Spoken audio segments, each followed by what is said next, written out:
So for today's video guys, tayo ay magliligpit ng ating hinigaan. So, yan, pagkatapos ko dyan, ako ay nagkape. So yan, kape muna tayo. Diba, ang ganda naman magkape pag ganito yung makikita mo sa umaga. So yun, taniman na pala dito sa amin. Tara, kape. So yun, ako ay nakapagbihis na at ako'y pupunta ngayon sa aming school. Ang kinuha ko palang course ay BS Cream. So ganito sa amin kahirap pag tag-ulan. Sobrang putik. Yan. Kaya doon ako sa labas nagsusuot ng sapatos. Yan sila kuya. Sila ay nagtatanim para tayo ay may makain. So yan, ganito sa amin pag tag-ulan. Sobrang baha.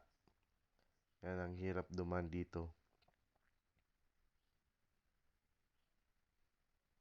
Muntikan pa ako dyan madulas. So, itong video na to ay pinapakita ko lang kung gaano kahirap dito sa amin yung daanan pag tag-ulan. Kaya sobrang putik.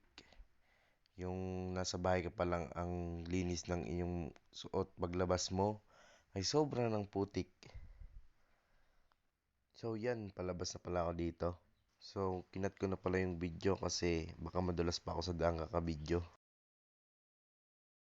So yan yung gagamitin nating motor dahil tayo ay magre-recollection. So yun, tayo ay magsusot na ng ating sapatos. Ayan, ganyan ako tuwing papasok sa school. At ngayon tayo ay mag-attend ng recollection kasi kailangan yun sa aming school. So pagpasensya na yun ang mukha ko dyan kasi malilate na ako kaya ganyan. Wala nang pinagbago. So yun, itatago na natin yung ating tsinelas. So yan, sana hindi mawala. Sayang naman. So ngayon guys, dito matatapos ang ating video. Salamat.